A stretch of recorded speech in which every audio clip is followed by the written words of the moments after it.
All right, guys, welcome back. Survival Living here, and I got one beast of a portable power generator here. This is Aferiy.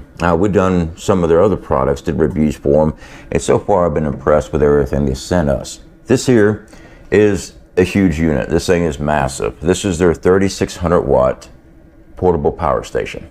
Yeah, it even comes on wheels. This thing is huge. It weighs a lot. Again, 3600 watts of power. We're going to go ahead and go over the logistics of this, guys. Everything with the system and with our testing as well. So with this, guys, I've had this for about 3 weeks now, and I have been going over everything on this thing. I've been testing, draining the battery all the way down. I'm currently in the process of charging up. So I had the battery drop down to like 8%. We ran a series of tests with a portable heater, a little electric heater, and I want to see what type of power this thing would draw. Now, those little portable heaters, they use a lot of power. All right, on max, they're like 1400 watts of power. On low is like 700 watts of power. On max, this thing only had enough battery bank to run it for about 3.5 hours. On low, we got over 5 hours. So those things, those portable heaters, little electric heaters, are killers. They're killers on a massive solar grid. I run them on our solar grid. I don't like using them. That's why I like using our little buddy heater, propane. But I want to get tests, draw everything down, recharge up. Recharge on this, guys, I got it plugged into the wall right now. I don't know if you can hear the coolant fans have kicked on. The recharge is on full. You can actually regulate this. On full is about 3 hours. Let me bring the camera a little bit closer so you guys can see this. So please ignore the flashing that's going on up here through the video footage. That's just because of the lighting in the room. It actually doesn't do that flashing. Over here, you can actually adjust how much power you want to use to recharge the system. Let's see, I'm going to drop it all the way down to the minimum, 300 watts of power coming from the house. And it's going to change our setting here. Right now we're at 57% on the recharge. You got your hours, and it's dropping down the voltage coming in. I'm watching that right now. It's going to tell us how long it's going to take. So let's say that you're using a gasoline generator or something like that that only produces so much power. You're trying to figure out your power supply needs. At 300 watts coming in, it's going to take 9 hours to charge. But you crank this thing all the way up to 1500 watts, it takes 3 hours to charge up this system from straight empty. And watch right here is changing. Our power outage inputs coming in.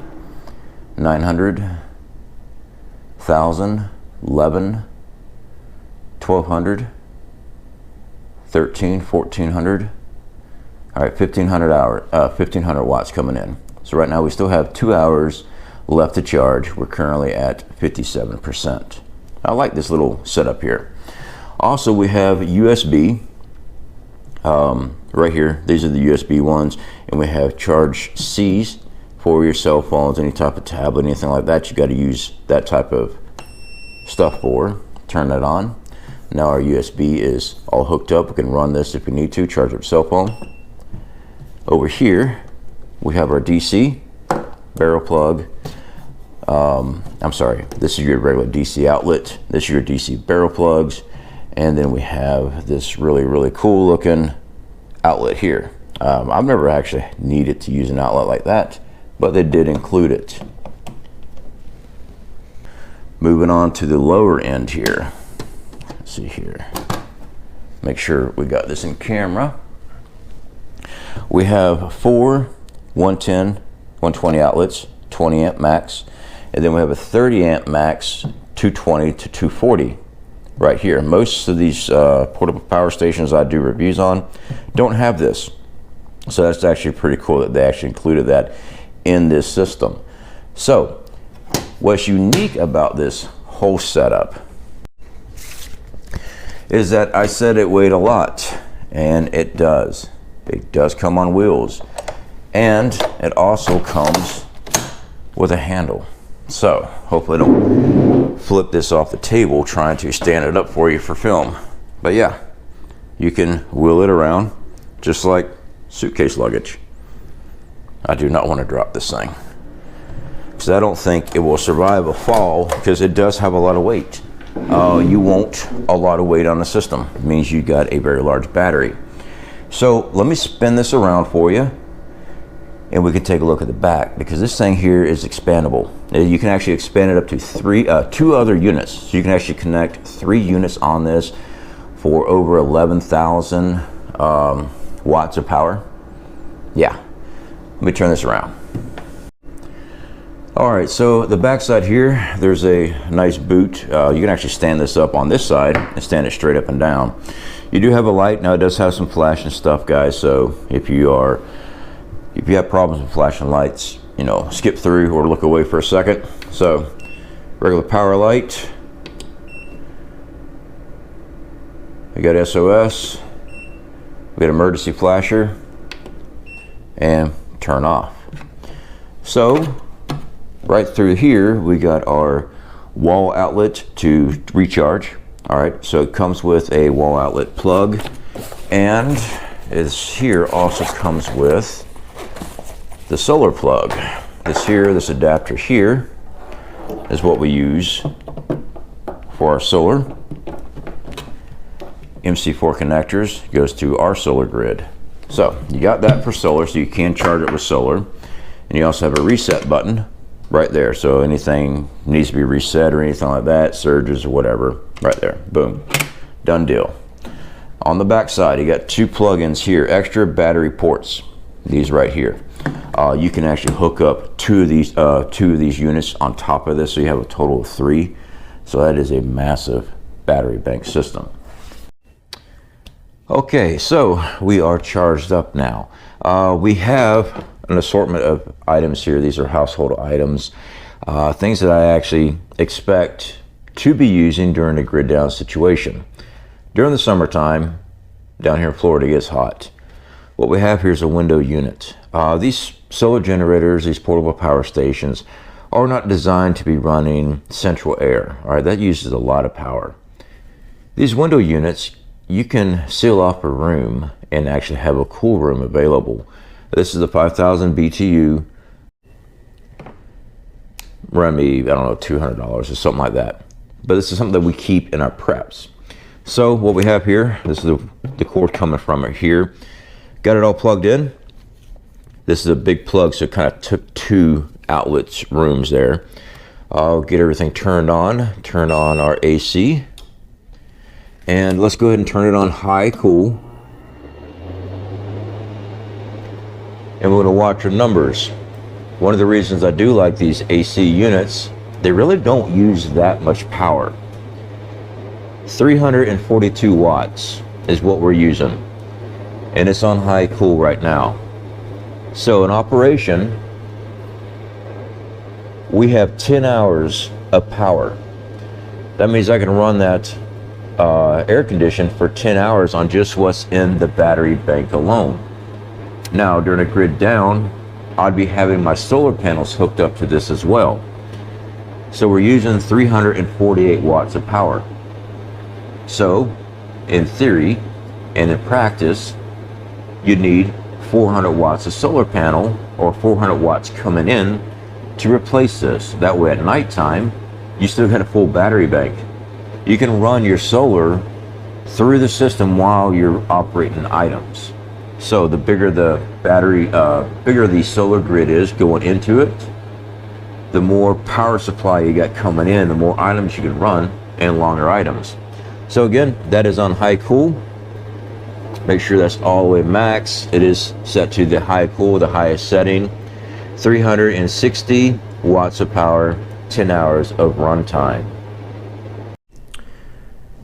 Okay, so next up, the good old Black & Decker coffee pot. Now, granted, in grid down situation, I recommend using, instant coffee, boiling up water, using fire outside. But let's say that you live in an apartment complex or you're in the city, you're not gonna have the opportunity to start a campfire in the middle of the parking lot. All right, so realistically saying, most people are gonna be using stuff like this indoors.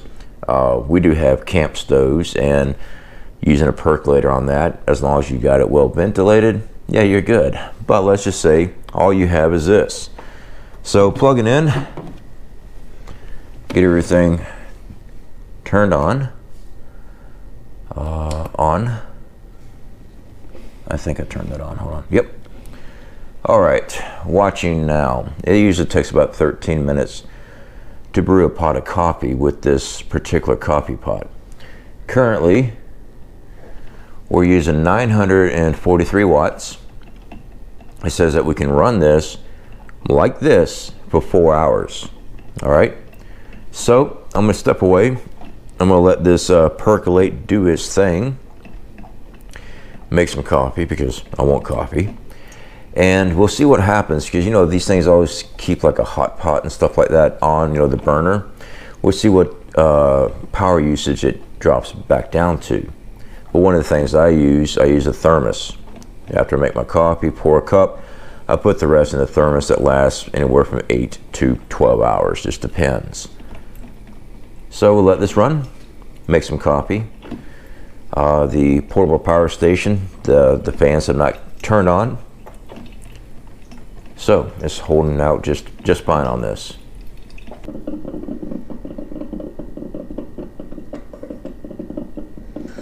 Okay, so our coffee is done. Oh yeah, gotta have some coffee. All right, currently watching. Looks like our output's changing as far as the watt for the hot plate. I'm gonna watch that and see how much power that uses leaving that on. But currently we are still at 95% of the charge. Oh yeah, that's hot. So 5 days left of power, 95% left. All right, so yeah, you could run a coffee pot, even though it's probably not the most efficient use for your solar generator.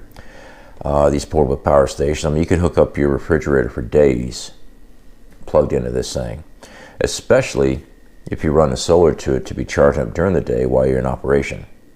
So let's go ahead and unplug that, get that out of the way, because I think we'll use the microwave because I'm kind of hungry too.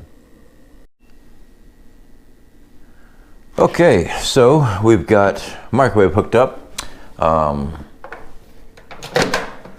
Got a hot dog here.